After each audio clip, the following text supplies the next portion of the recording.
felt danger. Spider-Man Into the Spider-Verse is by far my favorite Spider-Man movie. It has this comics vibe to it, and Miles Morales, a black half-Latino Spider-Man, impossible not to feel connected to him. They finally made reality what Stan Lee said. You could be any kid. Yeah. You could be black, you could be Asian, you Right. could be Indian, you could Right. be anything, and imagine you were in that costume. Right. Now, Spider-Man is a black boy, but also a girl, or Asian, or anything. Maybe we shouldn't even say Spider-Man. Maybe we should say Spider-People, a pluriverse, not one single universal narrative, but a multitude of narratives. Miles Morales builds his own identity by embracing this pluriversality. He becomes himself through others. And this is what Afrocentric philosophy is all about. You are human through relationship. You become human.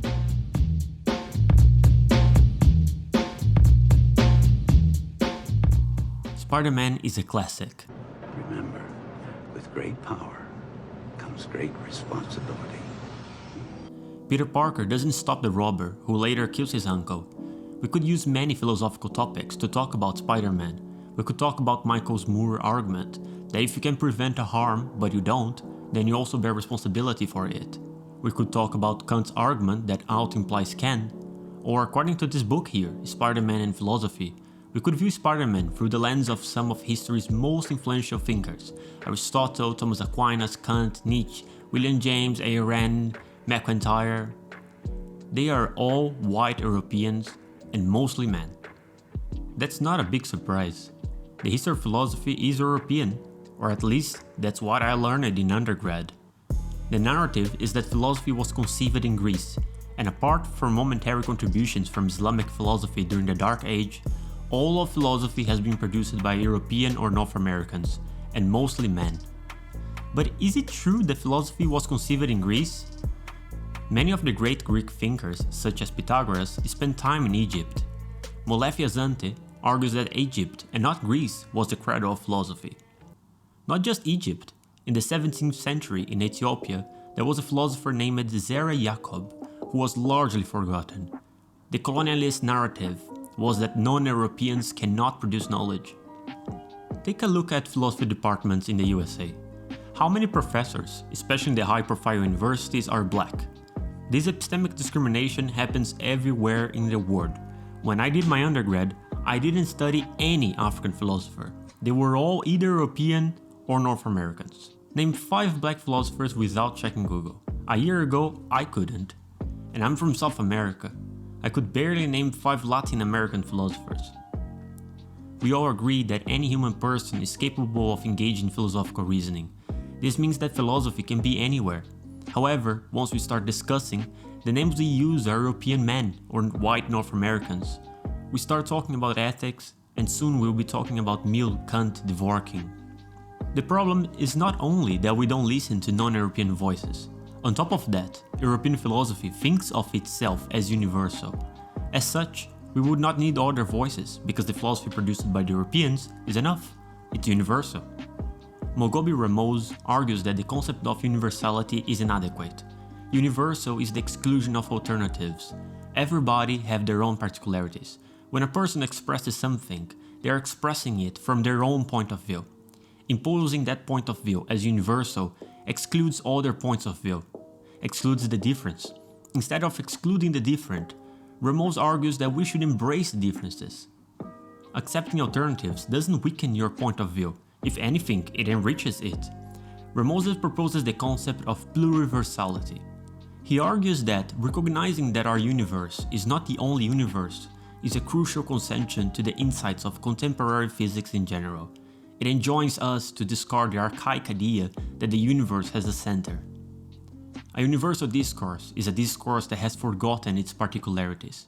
When you think your point of view is privileged to the point it's universal, then you have forgotten your own condition. When we say Afrocentric philosophy, what we mean is not a rejection of European philosophy. It simply means that the philosophy produced by, say, Hobbes is a philosophy that comes from a particular place and time. It's a philosophy that addresses particular aspects of that place and time, the northwest of Europe during the 17th century. When Hobbes says that the state of nature is the state of war, we should not simply buy it, even if he was selling it as something universal.